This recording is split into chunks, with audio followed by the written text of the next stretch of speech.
I'm delighted to welcome you on behalf of the AKU, the Institute for the Studies of Muslim Civilizations, to this seminar on constitutional change in North Africa after 2011. This seminar comes in the framework of the governance project, so we like to actually explore the relations of constitutional change to changes in the governance models. And we are very actually happy to have a distinguished panel of speakers tonight with us, some in body and flesh, some in voice only. But they will provide us with insights on these dynamics from their vantage point of academics and also public figures. So let me briefly introduce them. Our first speaker tonight will be Bahreddin Hassan. He's the director and co-founder of the Cairo Institute for Human Rights Studies. Second speaker will be Radwan Masmoudi, president and co-founder of the Center for the Study of Islam and Democracy. And last but not least, Dupret, the director of the Centre Jacques Chirac in Rabat. So we will have approximately the 3 presentations, each approximately 15 minutes.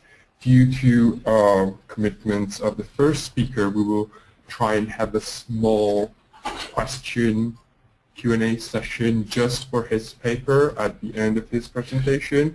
And then we'll take the other 2 presentations and then open the floor for the general Q&A. So without further ado, I would like to give the floor to Bahreddin Hassan. Tfadal. Bahri? Yep.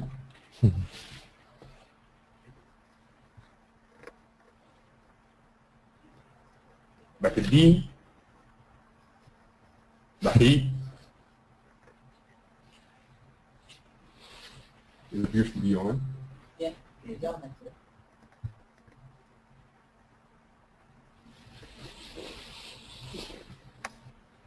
So it's actually not listening to you. You're no longer the presenter. Bahri? Yes.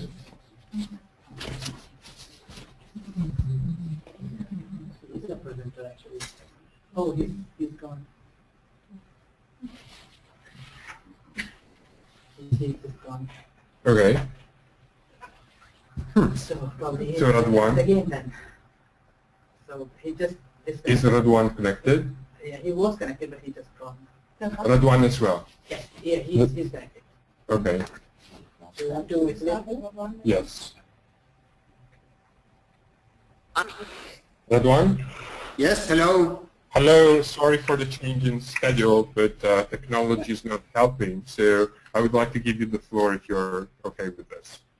Oh, sure. You want me to begin? Yes, please. Thank you. Okay. Well, hello, everybody, and sorry that I could not be with you, and also the video is not working, so I cannot see you. But I just want to talk briefly about Tunisia's experiment in the last 3 years with writing a new constitution. The Center for the Study of Islam and Democracy was heavily involved in the process between 2012 and 2013, basically for 2 years. In all honesty, I think it went very well. I am extremely proud of the way that we wrote the new constitution. First of all, it took 2 years. And that is, I think, significant because we did not try to rush it. We did not try to, do it quickly just for the sake of efficiency and expediency. We took our time because there are a lot of issues that needed to be discussed and resolved. The main thing is that from the beginning, we wanted a constitution for all Tunisians. not for the majority of Tunisians, not even for 70 or 80% of the Tunisians. We wanted, and I think everybody agreed, that we needed a constitution that can be accepted and recognized and adopted and also defended by all Tunisians. The constitution, after all, has no weight if the people don't really believe in it, if the people don't really adhere to the values and principles that are included in the constitution. So I think this is very important from the beginning. So that's why we took 2 years to write the constitution. Also, that's why from the beginning we chose and selected to elect a new constituent assembly rather than appoint a committee of experts to write a constitution and then just pass it to a referendum, which of course would have been much, much quicker if we did that. But we chose the more difficult path of electing a constituent assembly, because the constitution has to be legitimate, has to be accepted, has to be representative of all the Tunisian people, and therefore the people who write the constitution have to be elected, have to be representative and chosen by their constituencies to write the constitution. So that's, I think, it also took 7 or 8 months just to organize the elections for the Constituent Assembly. So if you put that on top of the time that it took to write the constitution, it almost took us 3 years after the revolution to write the constitution. But I think it was time well spent, because there were many, many issues that were divisive, that needed a lot of discussions, needed a lot of debates between the various parties. In particular, of course, we have 2 camps in Tunisia, just like we do in Morocco and in Egypt and everywhere else in the Arab world. We have the Islamist camp and we have the secularist camp. This is broadly defined because, of course, within each camp you have a large variety of ideas and tendencies and different kinds of Islamism and different kinds of secularism. But broadly defined, we have the Islamist camp who thinks that the religion has to play an important role and is an important factor in the type of society and the type of government that we want. And there is the secular camp or the secularist camp that views religion as perhaps important, but only on the personal level and should not have anything to do with governance or with the type of society that we want. As you can imagine, these 2 views are radically different. And so it's not easy to have the dialogue and to bridge the gap between them and to have them sit together and talk to each other and listen, more importantly, listen to each other to understand the fears and the concerns of each side, and then to find a way, to find a compromise that they can both agree on. I can tell you that civil society played a very, very, very important role during those 2 years in this dialogue. And it was not just at the end, because at the end, of course, you have the national dialogue, which you all know about. But that only came at the end and only when there was a crisis. The real work for the constitution took the whole 2 years, hundreds and thousands of meetings, of conferences, of seminars, of discussions. I mean, it was really quite impressive. All over the country, in all the regions of the country, between all the representatives of all the political parties, we had probably tens of thousands of meetings and discussions about the constitution, about the various points of disagreements in the Constitution. We went through 4 different versions of the Constitution, or 4 different drafts of the Constitution, before we reached the last and final one, which was adopted on January 2014, so in this year. I can tell you about the experience of CSID, the Center for the Study of Islam and Democracy. We had a big project that we worked on during those 2 years to facilitate dialogue between Islamists and secularists, and dialogue on the Constitution in general. We organized over 100 conferences, seminars, and meetings and workshops. Some of them, most of them were open to the public, but some of them, maybe half of them, were closed to the public. I can mention in particular, we had 25 closed workshops. I think these were the most important workshops that we organized on the Constitution. And in these closed workshops, we took about 25 people of the decision makers, about 10 people from the Constituent Assembly, basically the committee that was writing that particular clause in the Constitution. And we took, or we invited, about 10 representatives of the 10 main political parties, and about 10 representatives of civil society, or the main civil society organizations that have something related, that are working related to the field of that clause. So we organized one of these workshops for each clause on which there was a disagreement, on which there was a significant disagreement in the Constitution or at the Constituent Assembly. We took these 25 people, between 25 and 30 people, to a remote, secluded area for about 3 days. And for 3 days, with the help of facilitators, of trained facilitators, they were discussing only one clause for 3 days, only one sentence, and sometimes only one word in the clause that they disagreed on. And the point was to listen to each other, to talk to each other, and to try to find a compromise. Again, we used very sophisticated methods and techniques of facilitation to try to make them listen to each other, in a way, especially at the beginning, this was not easy at all, but we kind of forced them to listen to each other, to understand the other side, to understand the concerns of the other side.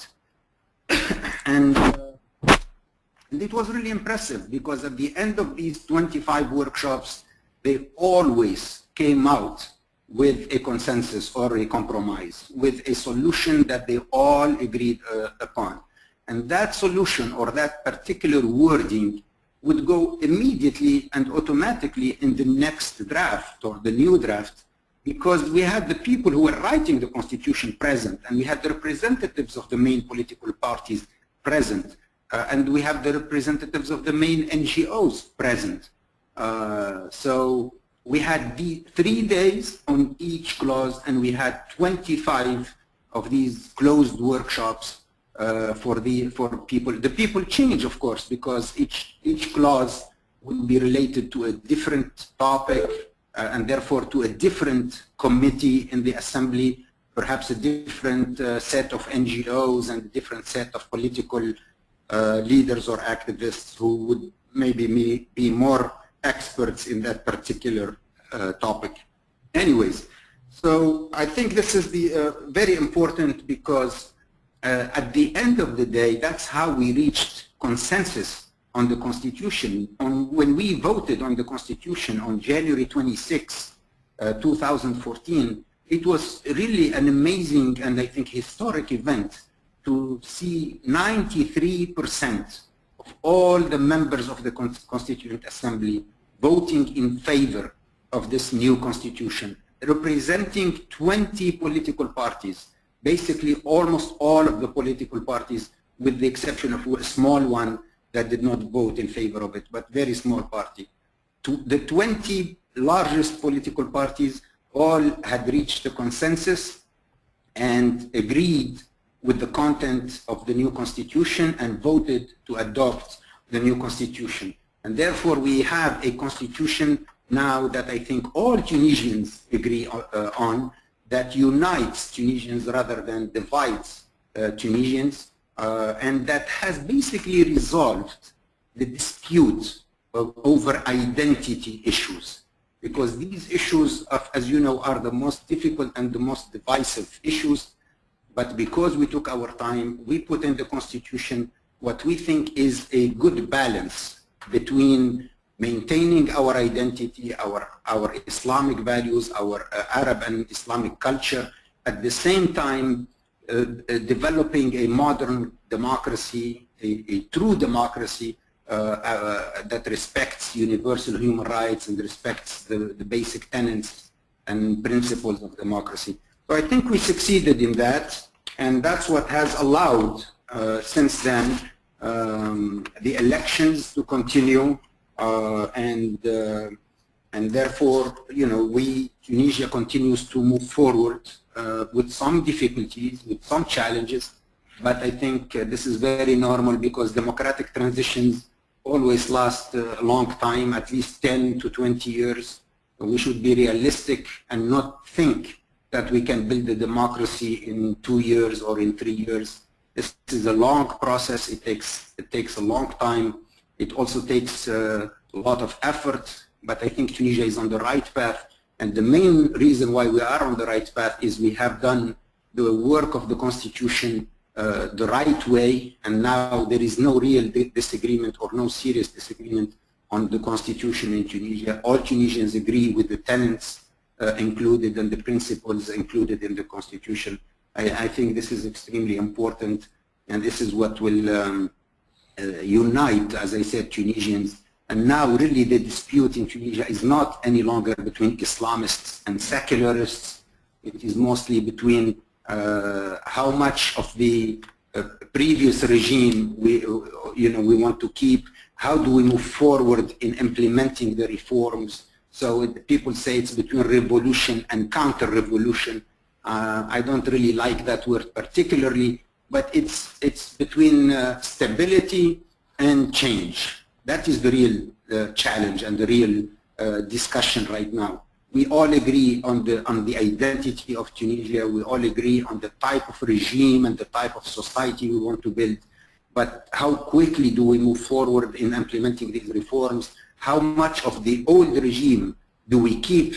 Because in Tunisia we have chosen not to exclude the old regime from political life.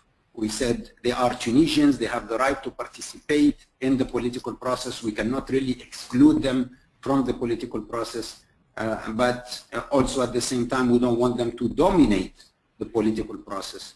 And so that is the challenge now in Tunisia. How do we move forward and implement the next phases of the democratic transition?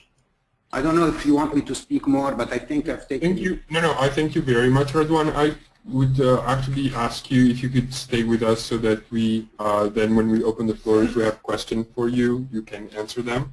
Sure, with pleasure. Please stay with us. Thank you. Do we have Bucket B?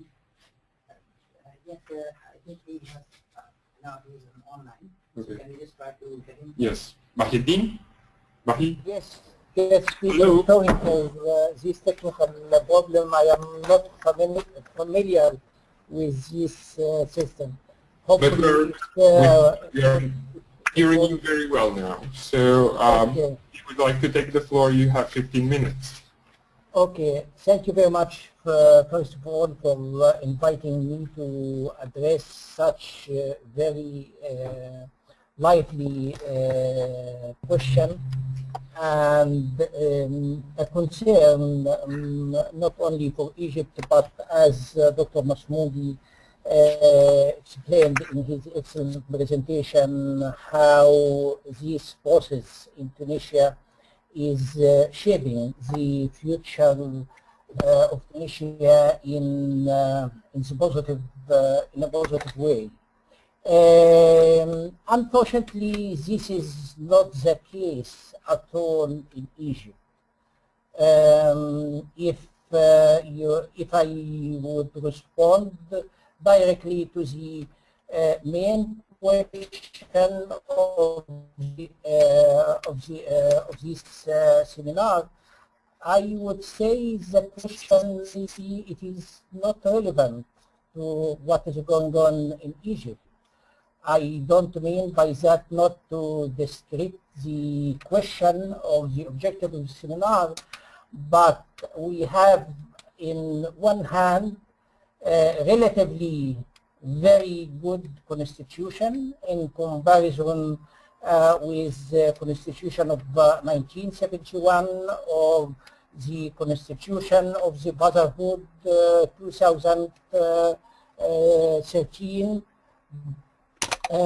But on the other hand, this constitution, it is just, you know, to show for international community, for foreign diplomats, for academicians like the participants in this discussion, how much Egyptians are clever and very good people to develop such kind of constitution.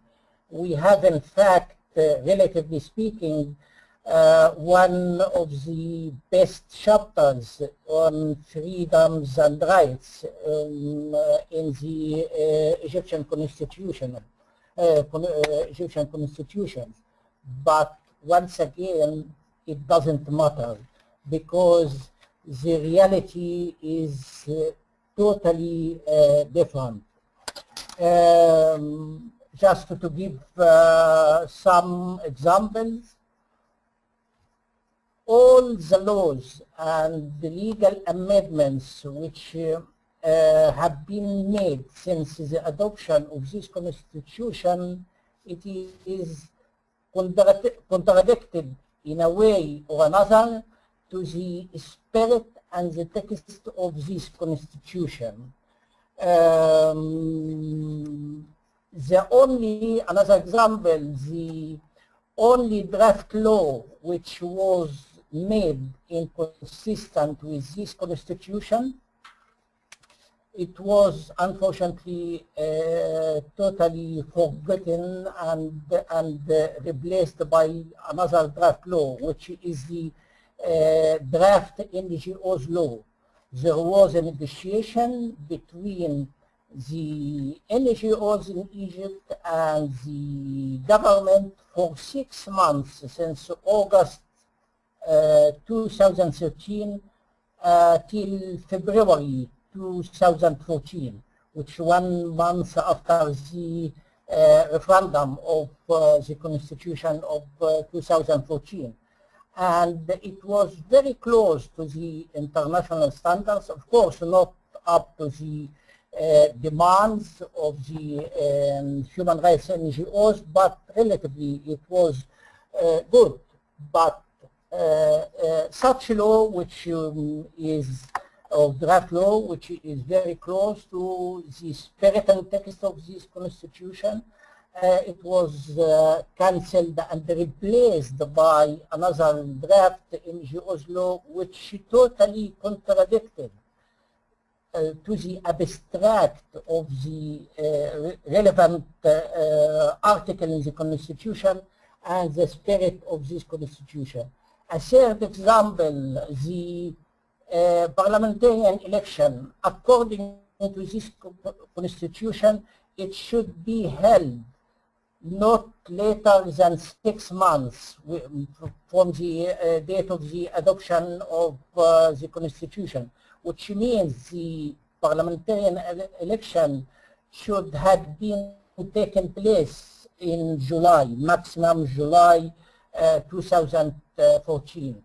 Now we are at the end of November 2014, and even we don't have a date, a fixed date for the parliamentarian election, but we receive from day to the next that the election is would be by the end of the year in December, and then we were told that it would be in March or spring in general.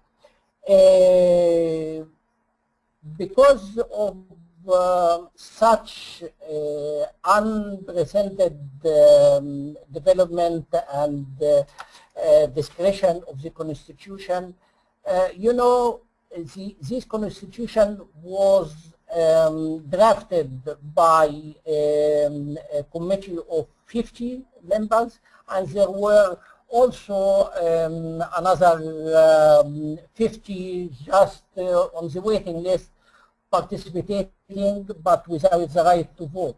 So 4 months ago, 18 members of this committee sent a joint memo to President of the state protesting the ongoing drafting of legislation which are totally don't respect the or honor the text and the spirit of this constitution.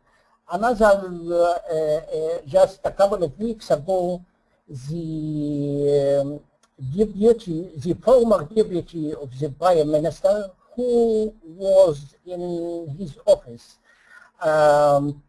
almost until the referendum of this constitution, just wrote article, very important article, couple of weeks ago. His name, I guess, is familiar to everyone following the situation in Egypt. His name is Dr. Ziad Bahauddin. And in his article, he raised a very serious question. His question was, is there a non-public decision has been taken to freeze this constitution, and the Egyptian people are not aware by such a decision? And he went in his article review the performance of the government, the new legislations or draft legislations or amendments, and so on. Unfortunately, I would say that as far as I see how the Egyptian government is dealing with this constitution, the government was very interested to have a relatively good institution, but it seems that this is just to market this government against the critique that it is a result of a military coup or whatever judgment. But on reality, there is no minimum political will to respect and honor the spirit and text of this constitution.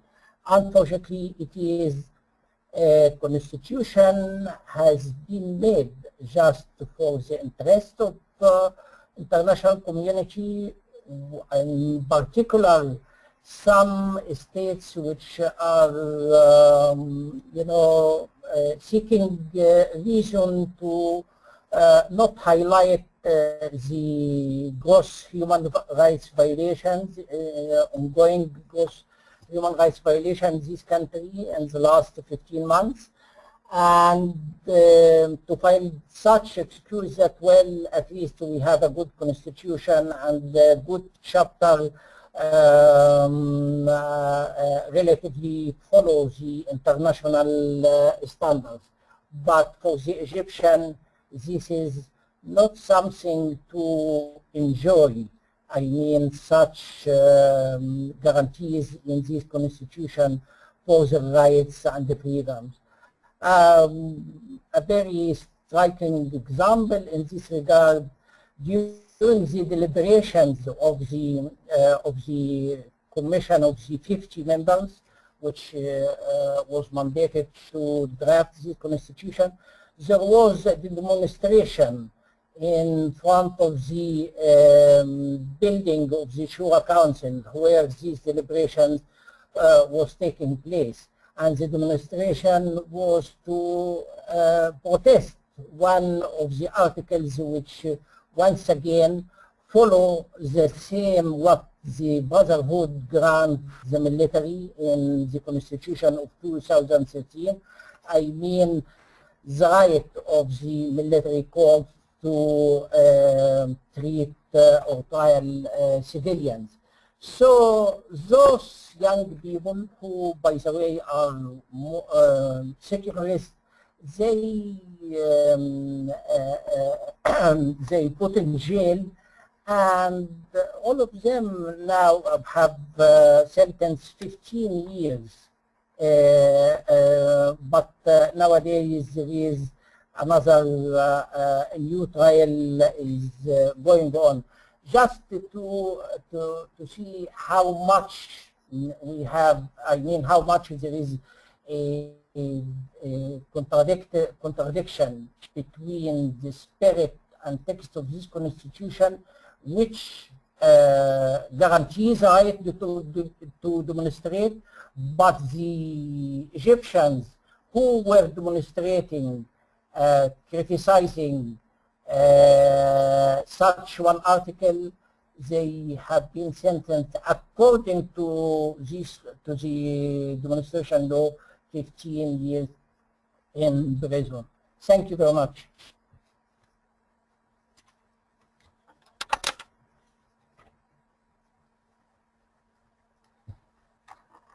Hello? Hello? Okay, yeah, sorry. Bahi? Yeah, I am not sure I was heard or... Yes. Ah, yes. Okay. Yeah, very neatly. Okay. And thank you for your contribution. My question is, should we go ahead and have questions for your paper, or can you stay with us for also Baudouin's paper? Unfortunately, I have a commitment. I am not in Egypt. We have a few questions only for your paper, though. Thank you. So the floor is open. We will have a general session for Q&A later. Any specific Egypt interest? So I will seize the opportunity to... Okay. Oh, sorry. There is a question from Rahil Akani. So he said that he mentioned that Egypt has one of the best chapters on freedoms and rights, and so how did then the government ask the NGOs this month to close down their operation? This is another example, additional example, you know, which confirm and highlight what I just mentioned, that new laws and also the practice of the government, it doesn't care at all about what the Constitution states, whatever in relation to the right to associate, and the case here is the NGOs law, or the right to assemble, or whatever. There are, if we would have more time, I can go through several other examples. So the government is applying, in relevant to your question, it is applying the current law, which is totally contradicted to the text of the Constitution.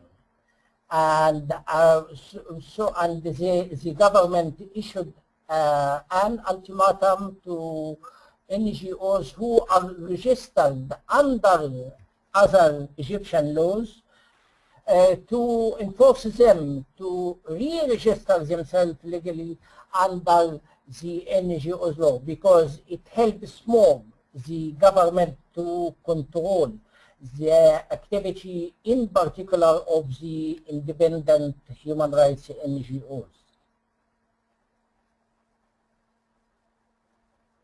But also in the same direction, it is not a contradiction between the current law and the constitution.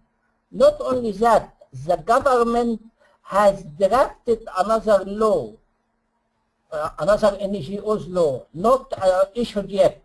And this new draft NGO's law, it is much more repressive than the current one, and of course it is totally contradicted to the constitution, the text and the spirit. Once again, I would go back to my first sentence in this presentation, that it doesn't matter what the constitution states in Egypt in the ongoing context. Okay, thank you. And so Rahel is still asking if so international NGOs can still operate. No, and therefore the most well-known international human rights NGOs closed their offices in Egypt, like for instance Human Rights Watch, like Carter Center, which specialized in observing the election, and the Carter Center issued a very critical statement to the political environment, not only the legal environment in Egypt nowadays, and how it doesn't help at all to provide the minimum requirements for having free and fair election. Amnesty International also cancelled its plan to establish officially an office for it in Egypt. Several other less known NGOs also and the foundations have to close their offices. By the way, and back again to the excellent presentation of Dr. Masmoudi, many of those international NGOs opened their offices in Tunisia.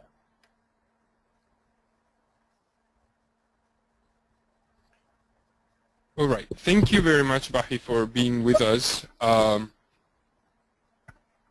there more questions? Okay. I think one more. Please, go ahead.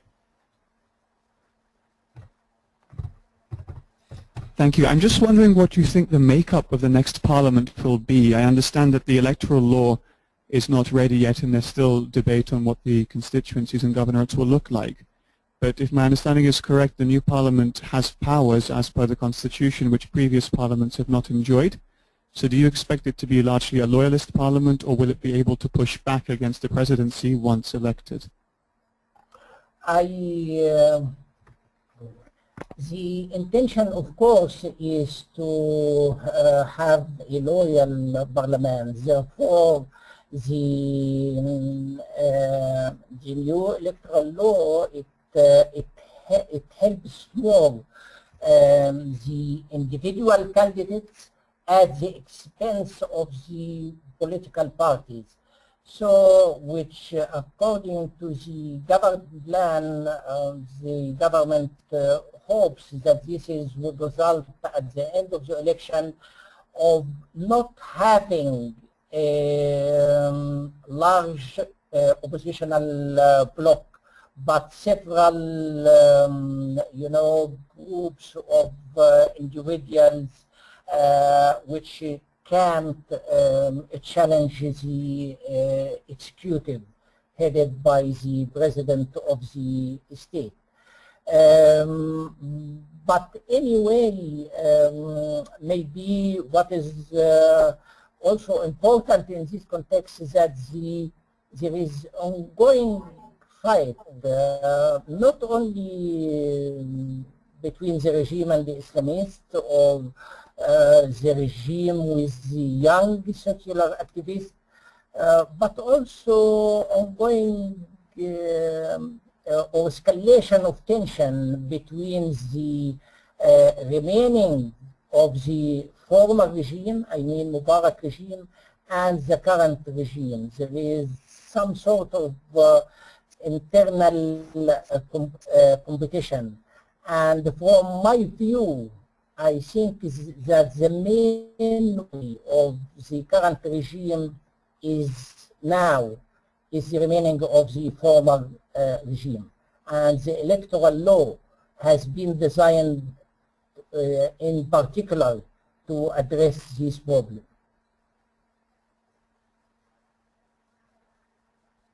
So if we were to rephrase your last point in terms of changes in the models of governance, I mean, how much is the new constitution helping in that way or hindering that change? What the constitution, it doesn't help to frame, I mean on the ground. What helps, the main locomotive in reshaping the governing structure in Egypt is the reality, I mean the balance of power. Everything in Egypt, including the legislation, the interpretation of the current constitution, it is made according to the such balance of power, without binding itself at all to the provision of the constitution. Any other questions? Okay, thank you, Bahi. So I would now give the floor to Baudouin. Okay, thank you very much. And sorry, Baudouin, I would not be able to continue. Thank you very much. Thank you for being with us. Thank you. Okay, Baudouin. See you soon. Bye-bye. So, thank you for inviting me in this seminar. Of course, my position is a little bit different from the two former speakers. As I'm not part of the discussions that took place in Morocco, which I will present now, I was not part of the discussions which took place in 2011 regarding the adoption of a new constitution, the drafting of a new text. And I'm not part of the Moroccan civil society either, which means my legitimacy to speak and to address this issue is a little bit less than it was the case for Bahi and Masmoudi. Anyway, I think I can give you a couple of features of what took place in Morocco in 2011, and I think it is needed to go backward a little bit in order to understand the political process in Morocco which made it possible to adopt a new constitution. The constitutional history of Morocco is rather rich. There was an authoritarian constitution in 1970, and then in 1972 there was a new constitution, only 2 years afterward, a new constitution which took into consideration the fact that the regime was very fragile. It had, you know, the king was the target of 2 attempted coups and attempts to assassinate him, and it means he decided that it was necessary to reintroduce some, not balance of power, of course, but you know, some partisanship and a plural partisanship. So he reintroduced political parties because he was convinced that he could not rely only on the security apparatus. So we are dealing with balance of powers, but which are not necessarily democratic balances of power. A major reform was made in 1996, which prepared the consensual 1998 alternation and laid the basis of succession. We are in a monarchy, and this is a huge difference as far as we are dealing with constitutions and political balances. So the constitution of 2011 is in line somehow with this reformist trend, and it was of course accelerated by the Moroccan version of the Arab Spring. I think it's important to make a brief remark on Moroccan politics. Of course, Si Abdou would be much more accurate and relevant in that respect, but he's also such a decent person that he never wants to address Moroccan politics in public. Anyway, 3 important moments in Moroccan politics, recent political history, which help us understanding what took place in 2011 and why Morocco is a little bit different from what was the case in other countries. In the 90s, mainly for the organization of his own succession, King Hassan II decided, not for human reasons and human, because of his human kindness or whatever positive values we can imagine, but just because he did already know that he was ill, that he had to organize his succession, and according to his own terms, in a monarchy, in a republic, you don't have to prepare your successor, your heir. To the contrary, you have somehow to make it difficult for the successor to inherit the power. But in a monarchy, it would mean killing your own child, if undermining the assets of the state and the government. So in that respect, he decided to open a little bit Morocco to the notion of a civil society. He allowed the creation of human rights association. It was also the time of the closing of, these horrible places like Tazmamart and other prisons where people were hidden for life.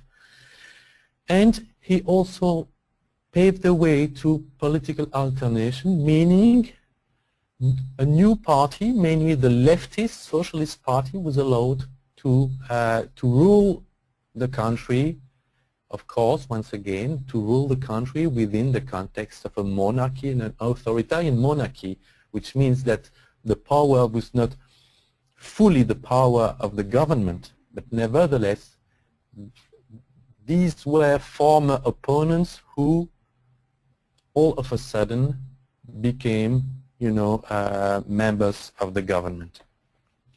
So this is the first important step, the 90s. Then you have the succession, the new king accessing to the throne in 1999 and initiating a new style of government. Once again, a new style of government doesn't mean that everything has changed and that all of a sudden the regime became fully democratic. But the style is important in politics and the style is important in constitutional law. And this style was very, very different. This is a king which succeeded in showing himself interested in social issues. So after King Hassan II, who was known for being, rude and not that much interested in social issues, the new king succeeded somehow he is known as the king of the poor, even though he's not poor himself.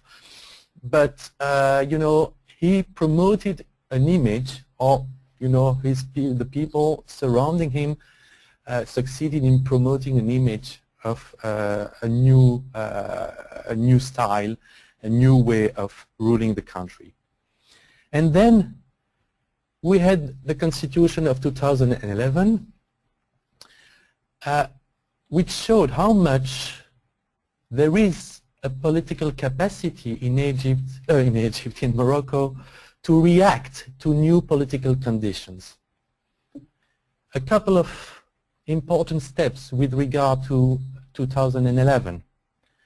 On the 20th of February, you know, and this is now known as the 20th of February movement in Morocco, there were important demonstrations, not as huge as in Cairo, but important demonstrations which were widespread all over the country because they were also based on these human rights associations, especially the Moroccan Human Rights Association, Association Marocaine des Droits de l'Homme, the Moroccan Association for Human Rights, which is well established all over the country and which was the backbone of all these demonstrations. So the 20th of February we have huge important demonstrations all over the country, following of course what happened in Tunisia and Egypt. Already the 9th of March the king issued a discourse addressing the country and setting the basis for constitutional reform, asking for the creation of a new committee, not as in Tunisia a constituting assembly, but a committee, a constitutional committee appointed by the king, but nevertheless representative of many forces within the country. But what is important here is to see how fast he organized his answer to the challenge raised by the 20th of February movement. This is very specific. What we observed in Tunisia, what we observed in Egypt, what we observed in Libya, Syria and so on was the incapacity of all these regimes to politically answer what took place on their own political ground. This was not the case in Morocco.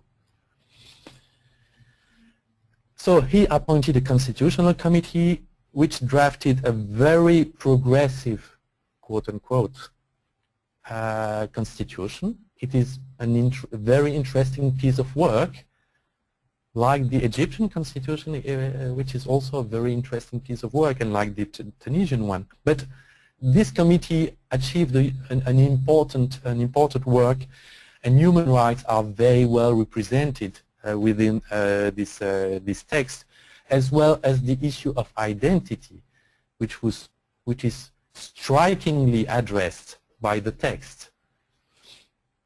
And then, by referendum, there was a votation on the 1st of July, and the new constitution was adopted.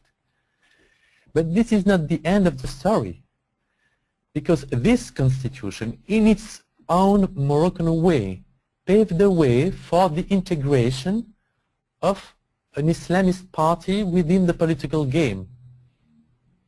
I don't know whether we have to rejoice it or not. This is not the issue. But politically speaking, it was very clever because it succeeded in, not clearing the contest, absorbing part of the opposition, and promoting a text which is itself progressive. Did it change the whole Moroccan political life? Of course not. Moroccan politics is a consensual politics. Before moving forward, it is necessary that nearly everybody agrees upon what is decided. So you can imagine how slow changes are in Morocco. Actually, it often leads to deadlocks. Because you need in Morocco this consensus, you often don't reach consensus, you are engaging into deadlocks, and Moroccan politics needs some external pressure in order to move out of the deadlock, to move forward. Of course, the death of a king is one kind of removal of such a deadlock. What took place in Casablanca in 2003, bombings in Casablanca is the main explanation for the adoption of the new family law in Morocco, which is a very interesting piece of work.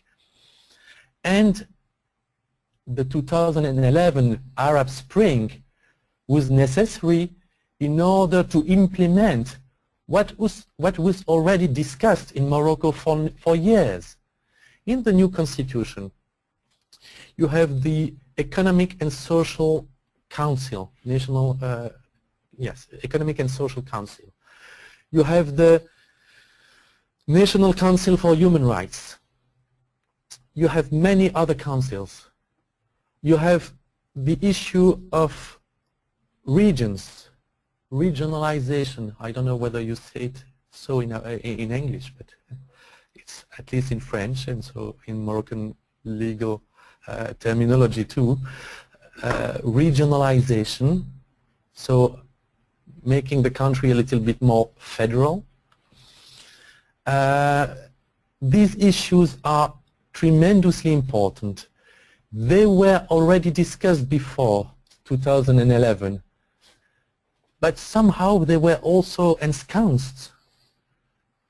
And you know, reports and reports were produced in that respect, but they never succeeded in transforming themselves into implemented law, not to speak of a constitution.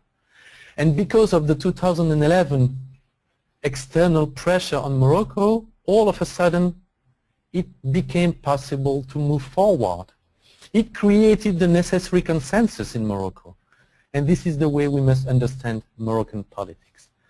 I don't know whether I have still 5 minutes. 5 minutes. Yeah.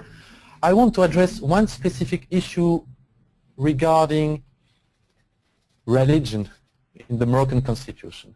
I didn't want to focus only on religion and Islam because this is not the only topic of this seminar. Nevertheless, in all three countries we discussed today, there is an issue. There is something to be addressed and to be discussed.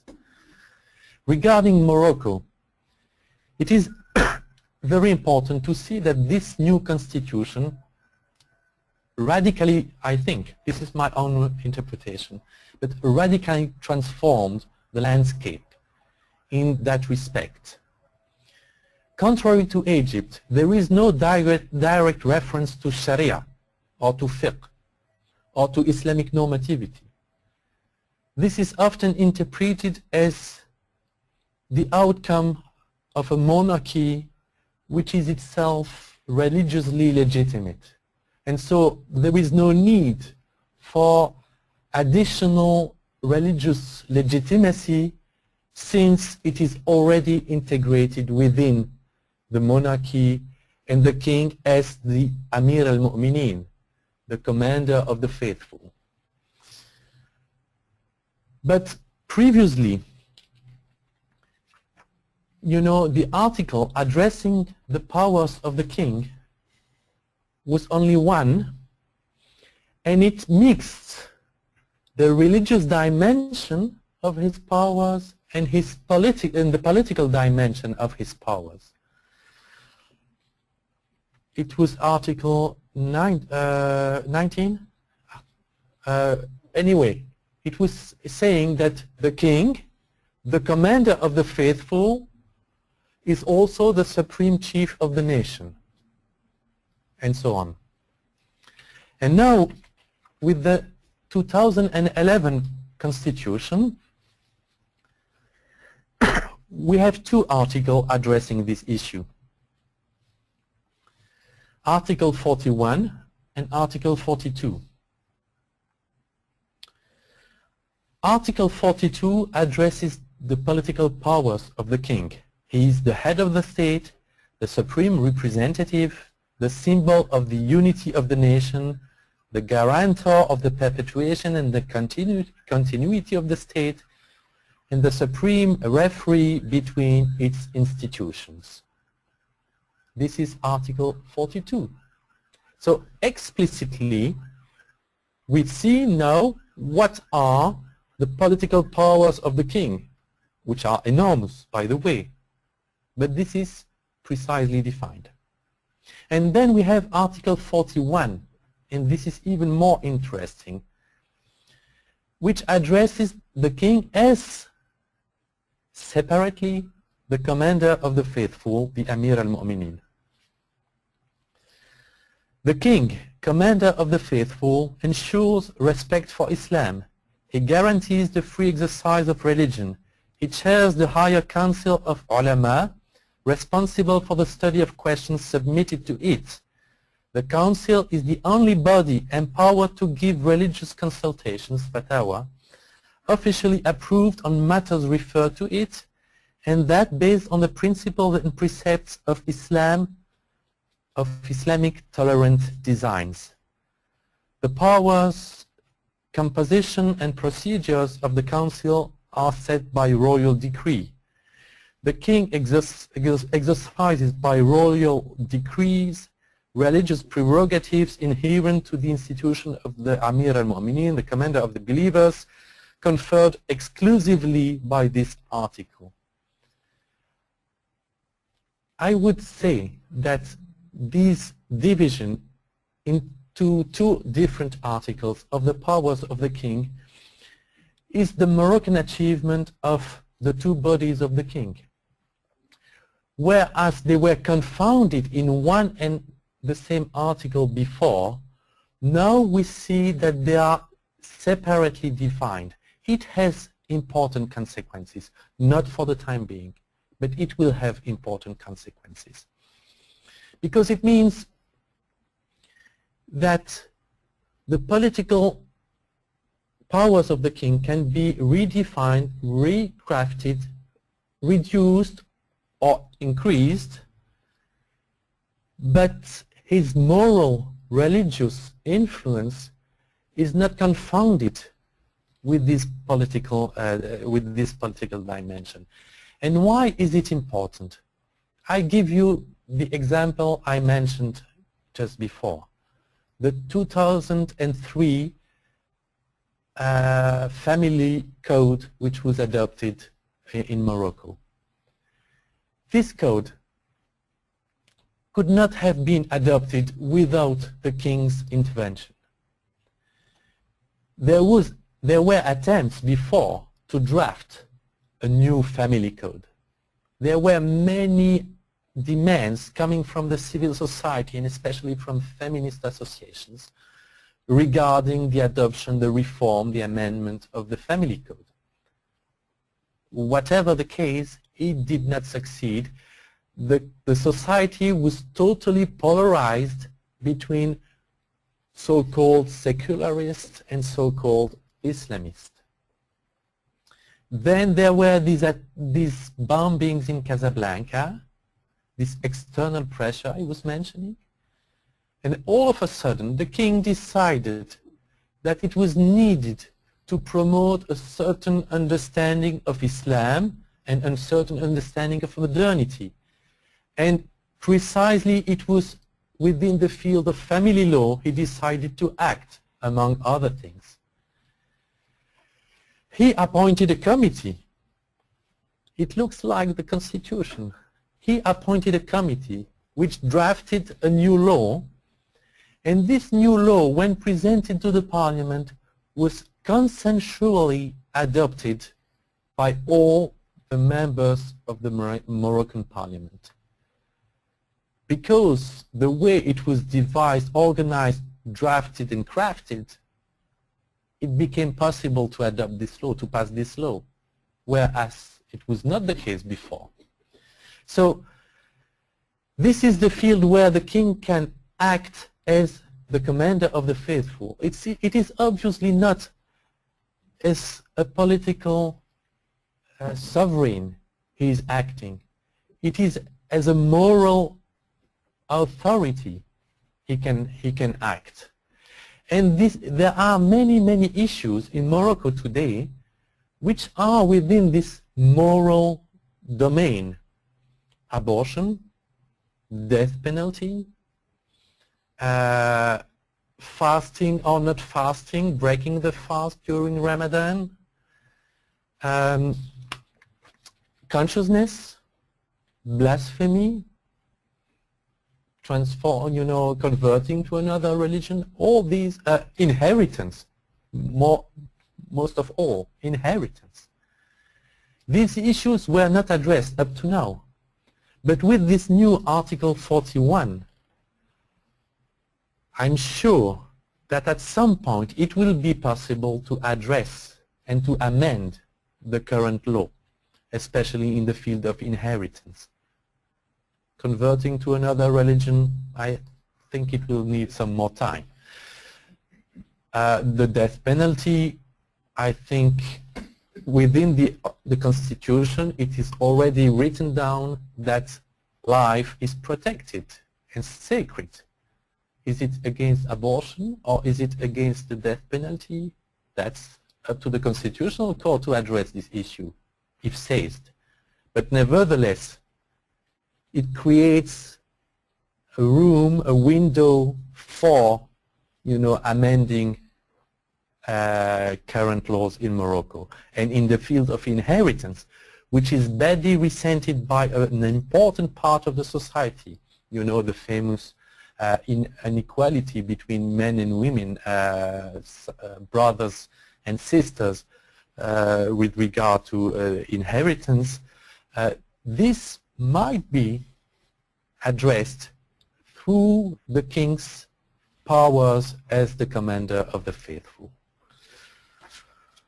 Thank you. It was my Thank you, Benoit. my short draft. Yeah. So let us now open the floor for questions for the two speakers that we have. Sure, we had very rich presentation, so I have no doubt there's going to be engaging questions. Please. Well, thank you very much for these very interesting presentations. I have one question. I think what I could observe in these three constitution-making processes was that there were quite interesting differences with regards to the inclusiveness of in the process of the drafting process of the three constitutions. Is the effect of the process on the constitution? So how does the NGOs, for instance, affect the acceptance of a constitution? Thank you.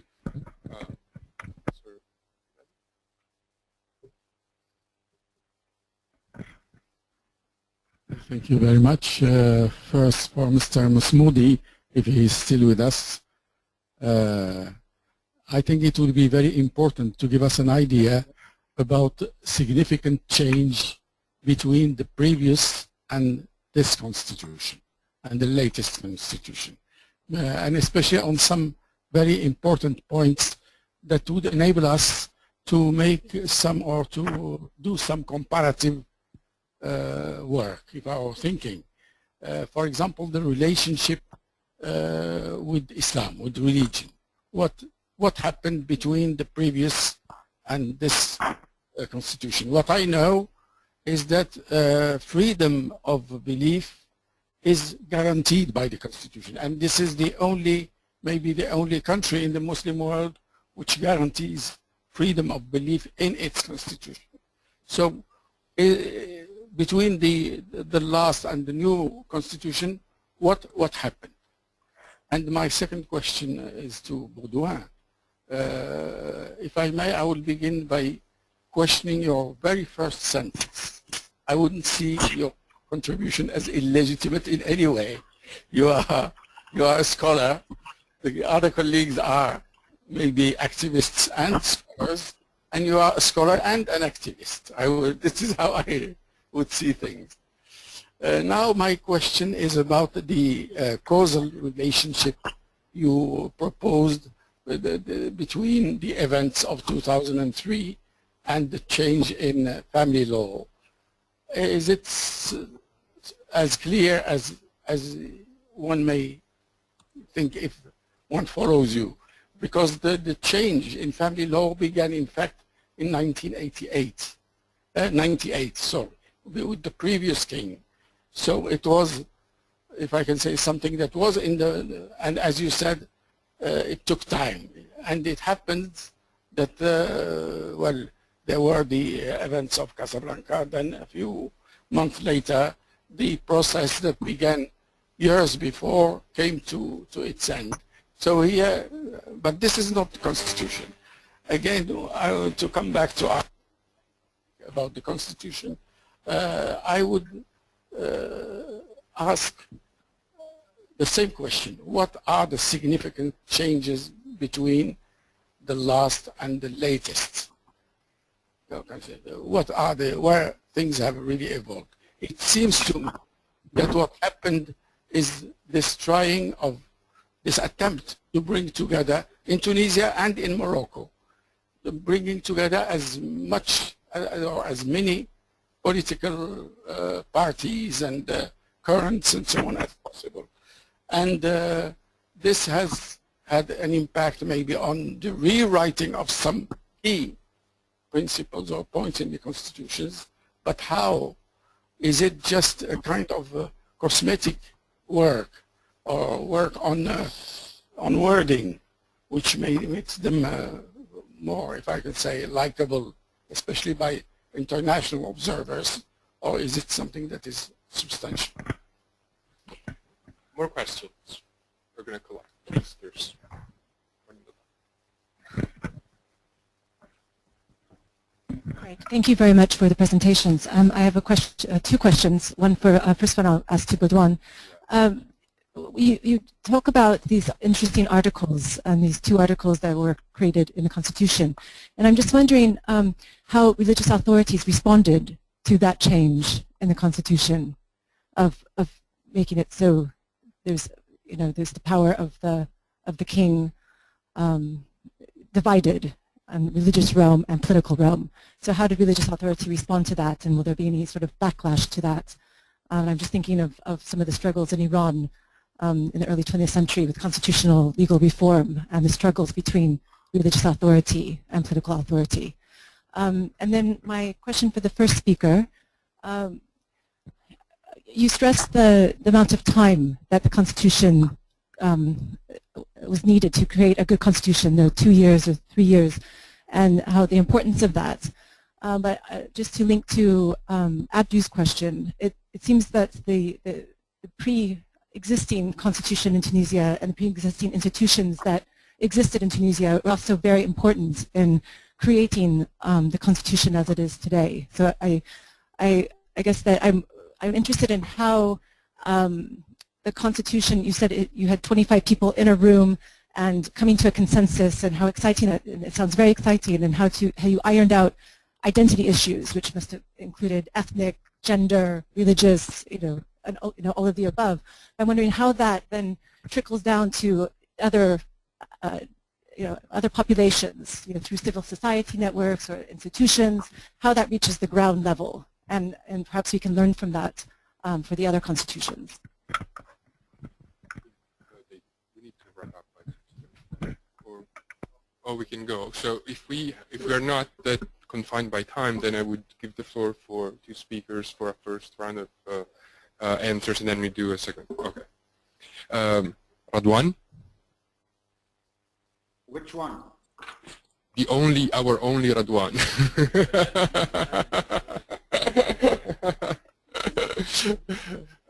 So you're clearly with us, so if you would like to answer the first few questions, and then we're going to go for a second round. You have the floor. Okay, because I thought the other speaker from Morocco's first name is also Radwan. He's a Baudouin. Baudouin, okay. Yeah. Dupret. Let me try to answer these questions, almost together. I think, the Constitution is an important document, but really it's a very, very, in my opinion, small step in the right direction. The Constitution by itself can be totally useless and totally meaningless That's what we had in Tunisia before the revolution. That's what we have now in almost all of the Arab countries. The constitutions that we had in Tunisia before the revolution was not that bad. I'm sure the constitution they have right now in Egypt is not that bad. But in the Arab world and in dictatorships in general, the constitution tends to be just a document that people write and then completely forget about it, put it on the shelf, and almost never refer to. And what really matters are the laws that exist in each country. And so the laws, they are the tools, they are the mechanism to make the constitution really relevant and to make the constitution really important and effective. Otherwise, we could end up in Tunisia or in Egypt or in Morocco or anywhere else with a great constitution but terrible laws that strip the citizens of any rights, despite what the constitution says. And again, that's what we had in Tunisia before the revolution. So even though we have, I think, a great constitution in Tunisia right now, there is at least another 5 years worth of work to change and amend all the existing laws. Since the revolution until now, we have not changed a single law that existed under Ben Ali. So all the laws right now on the books in Tunisia are basically unconstitutional.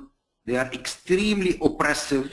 They are extreme, and they can be used to implement a corrupt and oppressive regime very easily, and we can forget about the constitution. This is now why in Tunisia we are, as you know, we are talking about, we just finished the first round of presidential elections.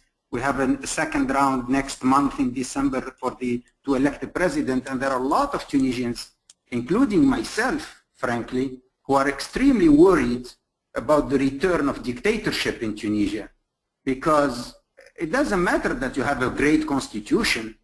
The constitution by itself is meaningless. It really doesn't mean anything if we don't change the laws. And so what's going to happen in the next 5 years, we're going to have to change all the laws, and we're going to have to appoint a constitutional court.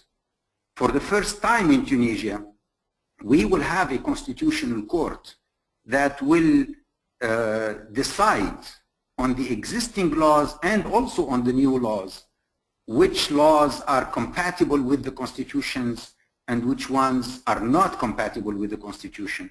So all I wanted to say is really there is still a lot of work, and it would be completely wrong and misleading to think that just because we have written a good constitution, we have a democracy, or that democracy is now safe and we can basically relax. I don't think that's the case. What I tried to say in my presentation is what's more important than the constitution itself is the process by which we wrote the constitution. I would be extremely alarmed if this constitution was written by a bunch of experts, whether their number is 20 or 50 or 100, appointed by the king or the president or anybody else. That constitution could be in the end a better constitution because they are experts. But the people have nothing to say. I mean, the people did not participate. They just have to say in a referendum yes or no. I mean, that's meaningless. What's important in Tunisia, really, I cannot emphasize this enough, is the amount of debates that we had for 2 years on a daily basis. Not only in the Constituent Assembly, but in every corner and every street and every house and every organization and every even mosque and every party, every room, people were debating the Constitution for 2 full years. And that's, I think, what's more important. So when people voted for the Constitution, they were fully aware of everything that was included in the constitution. The 2 years were so people were watching the debates, not just the voting, but the debates about each clause was televised live on national TV. I think that's what's more important, is the debates, the consensus, the real dialogue that took place between everybody. So now they understand what is a civil society, or what is a civil state? What is the role of religion in politics? What does it mean to be a democratic state? How do we make sure that the democratic state respects our Islamic values and our religious values? People now understand these issues. People understand what it means, to respect human rights. And what are human rights? So you can put stuff in the constitution that if people don't understand them, if people have not even participated in the dialogue, then again I think it's meaningless. So I think that's really the point. The main point I wanted to emphasize is really the amount of dialogue, the amount of participation, and the amount of consensus building that took place all over the country for a period of 2 years. It's not really the amount of time, but the amount of dialogue and the amount of participation. Everybody participated. Everybody was involved in these discussions and in these debates. As I said, tens of thousands of public meetings all over the country. And people were discussing these issues on a daily basis. To me, that's the most important thing. But again, we still have to change the laws, and I think the laws, frankly, are more important than the constitution. So we still have a lot of work to do in Tunisia if we want to consolidate democracy. That's all I have. Do you by chance want to address the question on the changes from the old to new? Because it seems that, I mean, the process of, as you said, consensus building, debate of the constitutions, even I think the very interesting experiment of translating the constitution into colloquial Tunisian, were somehow heading in the same direction, that most of the provisions aren't actually, that far from the older text. So I wonder if you want to address the second question on, significant changes, especially if you have from the lens of governance, maybe.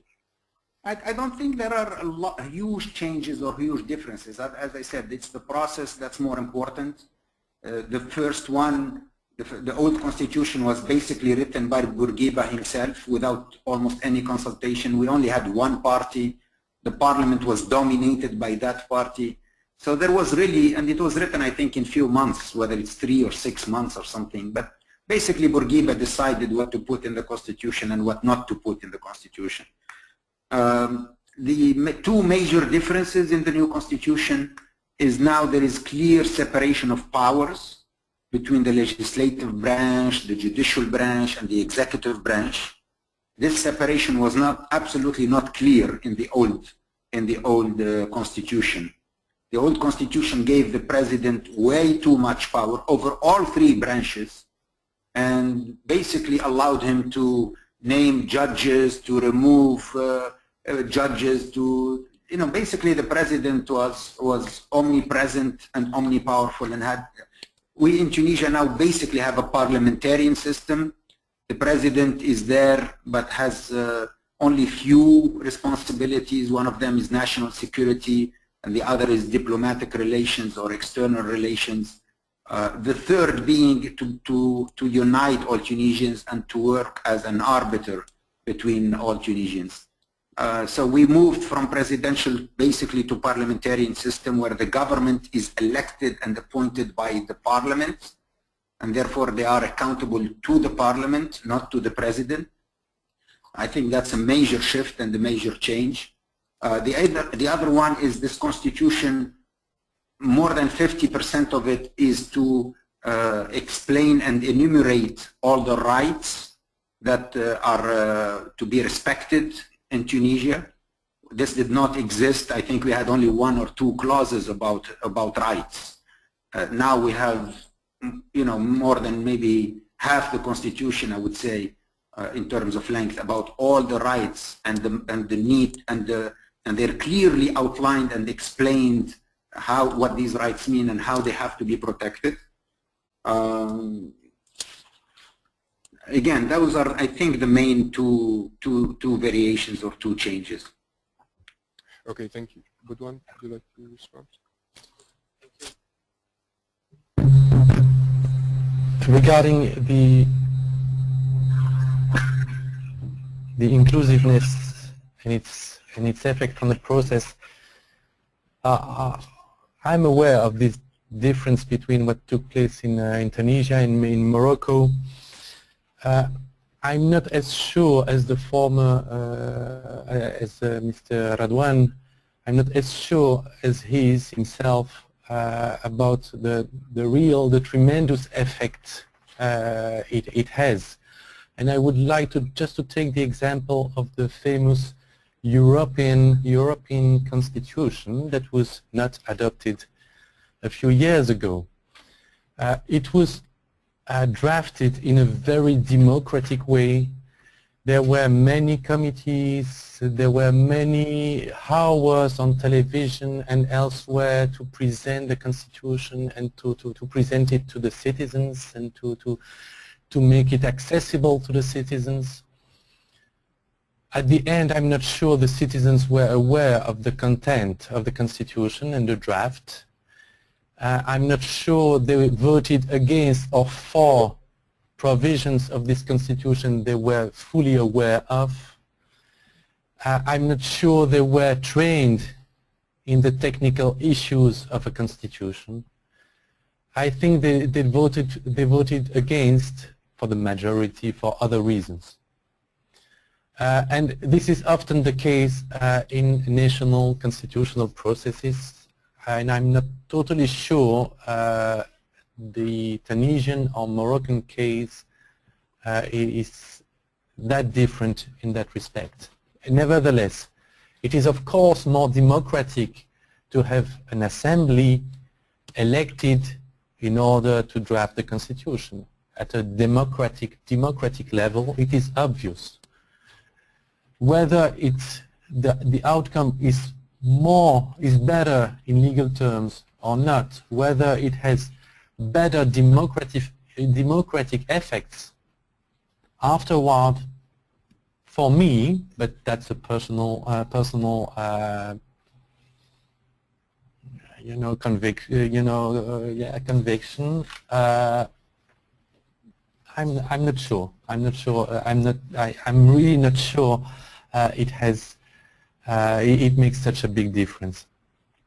So what we can say is that in Morocco, it was not being a constitutional assembly elected for that purpose, but being a constitutional committee with one point against which the main opponents, the main political opponents, militated and voiced themselves.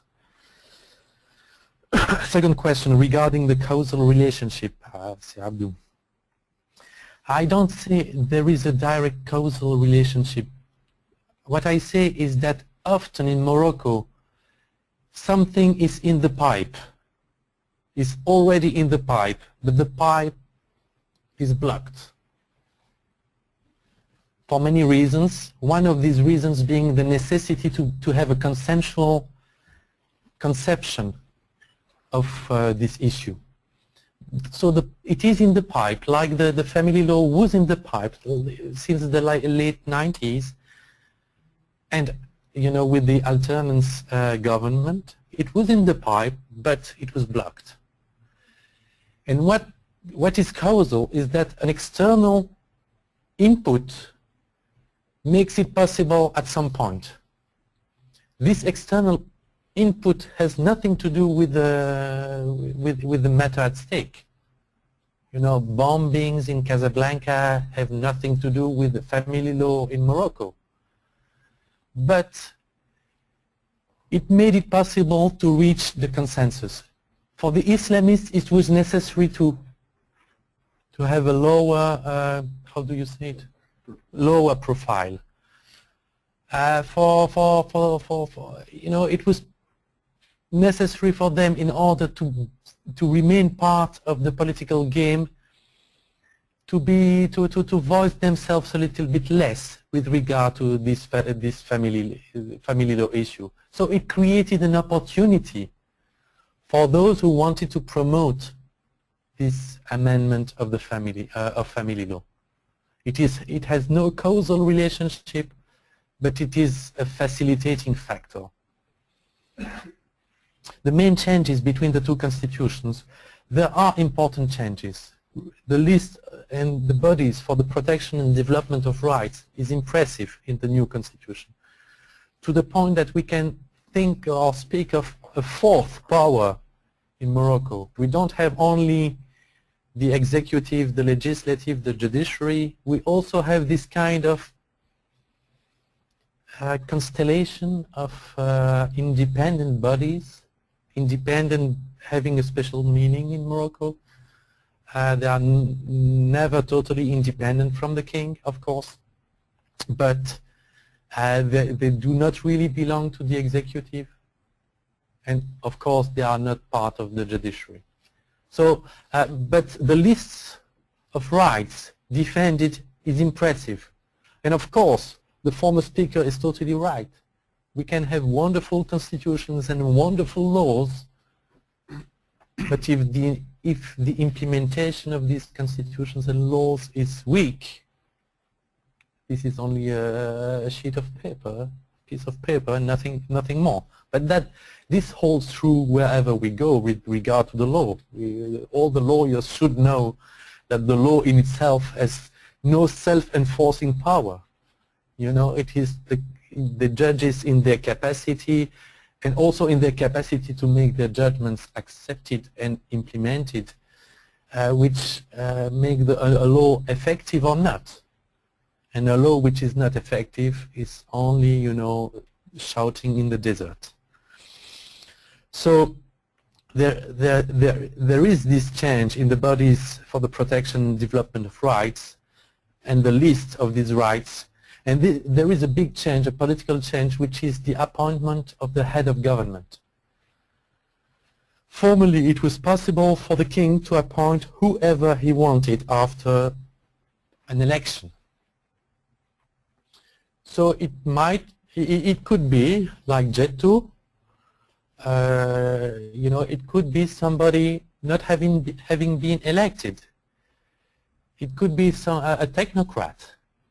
It could be somebody coming from outside of the political game. Now the Constitution stipulates that the king must appoint a representative of the party which came first in the election. So it really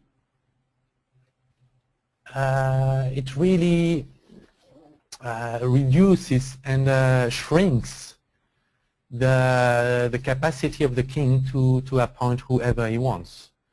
He is now bound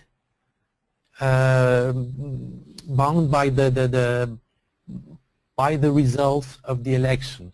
Of course, it does not mean that the elections are or cannot be controlled anymore.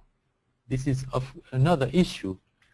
But it makes the whole control process much more complicated and sophisticated. And it makes it possible also for parties which are not totally aligned on the king's views to access to the government. Of course, we are still in Morocco in a consensual political system, and there won't be any really opposing political party accessing to the government for the 10 or to 20 years ahead of us.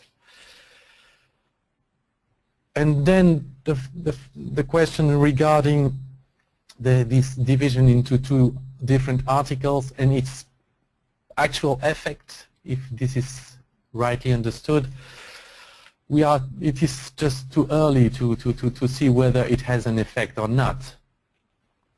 But remain, you know, beware this issue of inheritance.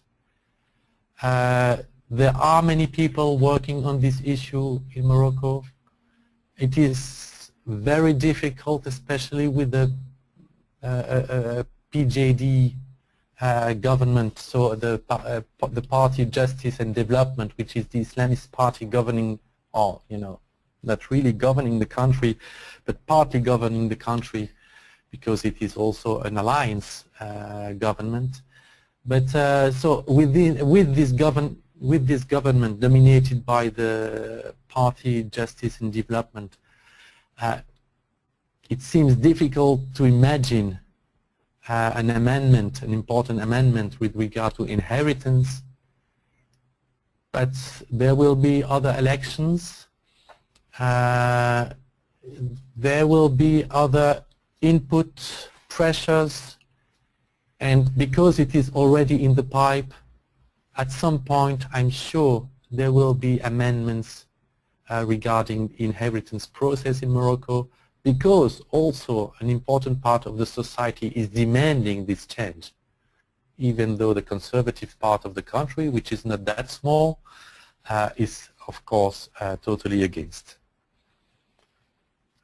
So I think Let's take a second round of questions. We'll have to be fairly Okay, sorry. we are beginning to run out of time now. It's 6:45. So we should perhaps by 7? Yeah, and we obviously want to give you a chance to make your closing remarks and so. Okay, so... But do we have any questions online? Yeah. We have a couple of questions. Sorry, Couple of questions. okay, if we take those. Okay, so these are for Dr. Mahmoudi. Israel asking if you can share some example of facilitation strategies used in Tunisia which helped various stakeholders to listen to each other. And the other one is, how does now Constitution defines Tunisian societal identity? That one?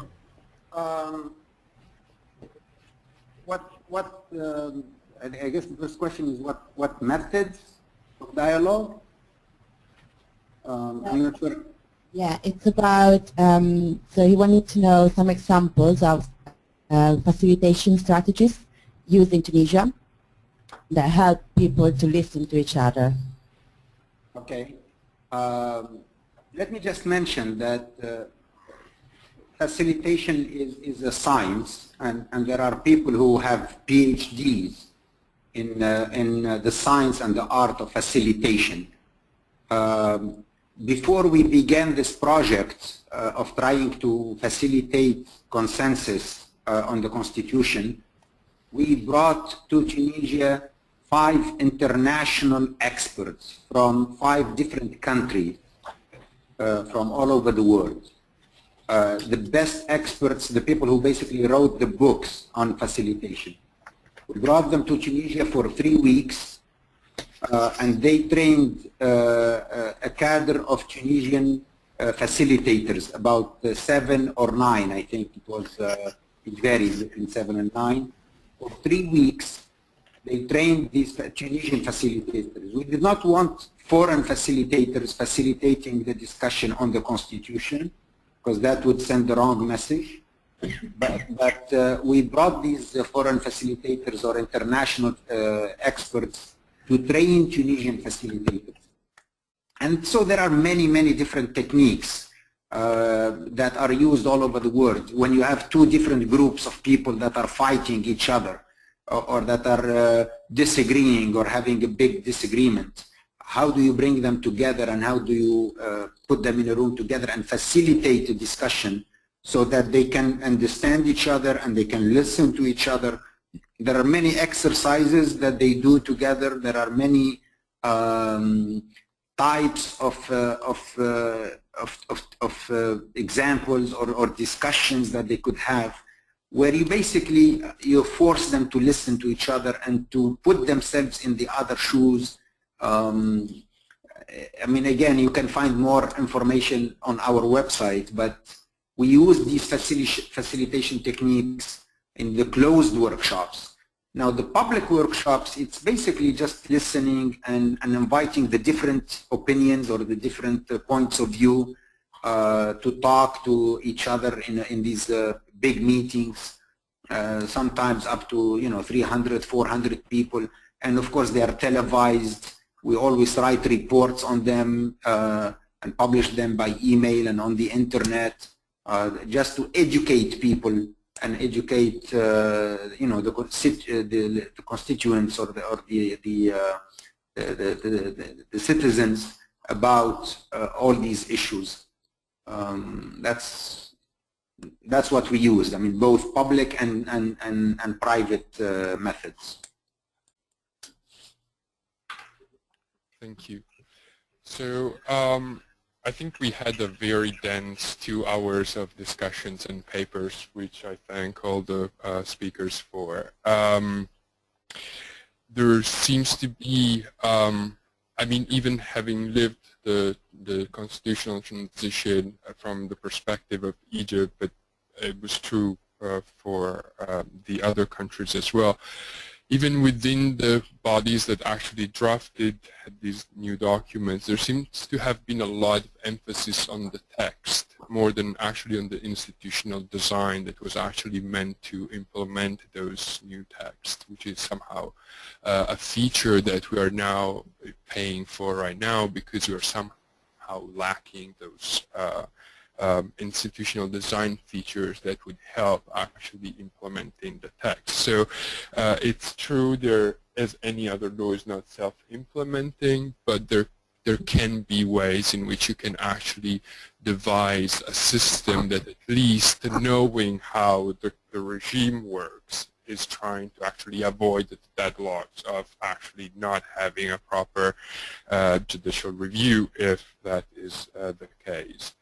The other, I think, very interesting point, because the 3 countries that we have considered tonight have followed different ways, is about the process and the inclusiveness of the process. I'm not entirely sure the inclusiveness is key, is certainly very important. What is striking is that we have very little understanding, and it's very poorly theorized, actually, how we actually come to a certain constitutional drafting process. So we are fundamentally lacking a good understanding of what happens in somehow a Big Bang moment. It is when the fundamental decision on how the Constitution would be written or drafted or redrafted. In that moment, we have the genesis of clusters of interest, or what medicine used to call factions, right? And then we'll, incorporate their preferences in the final text. Of course, there's, an interaction, and Elster looked at that. It's like these factions and interest groups, in their compromising, their interest, their preferences change until the final drafting. However, how these groups become to be created and prominent and have actually a say, that part, which is the Big Bang moment, is unfortunately very poorly theorized.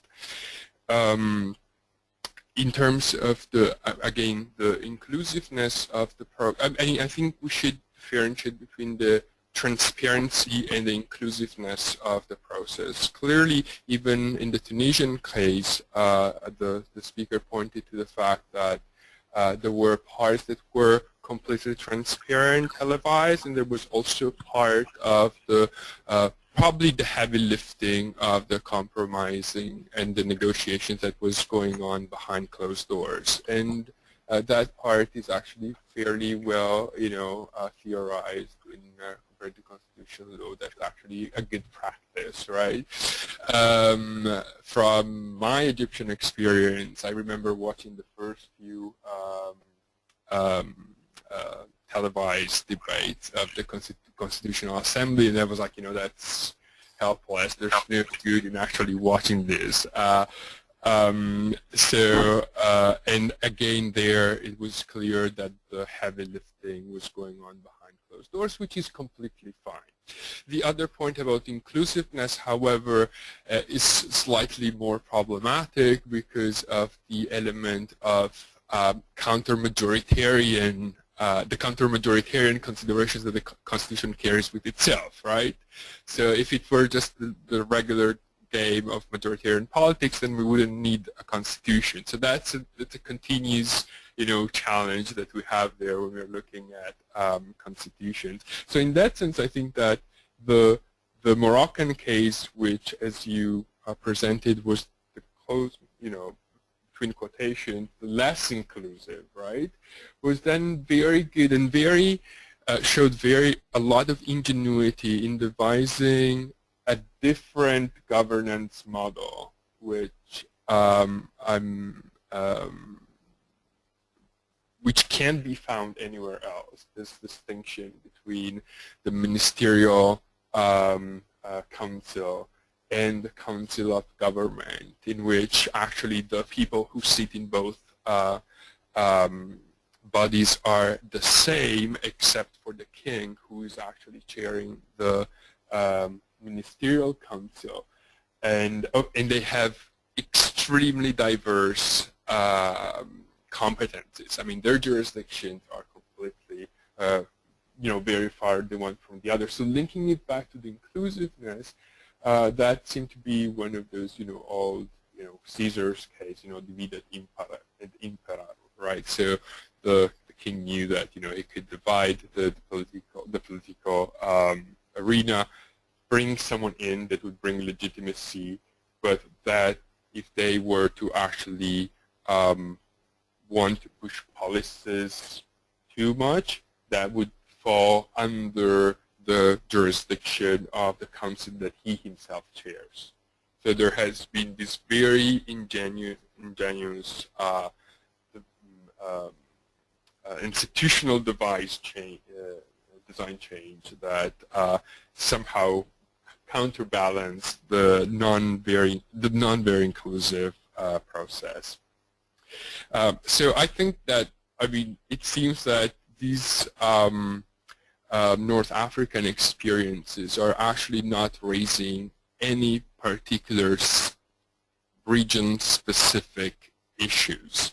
The dynamics of institutional design and constitution making are universal, and it's a good exercise that we are doing, and we should need to keep doing, is taking them out of the regional specificity claim and consider them as good case studies for general problems of constitution making and constitution drafting. So I think this is I'm very happy that the governance project here has organized and put together this panel, because it brought us some voices that can make us think critically about the constitution making processes that have been going on for the last 3 years.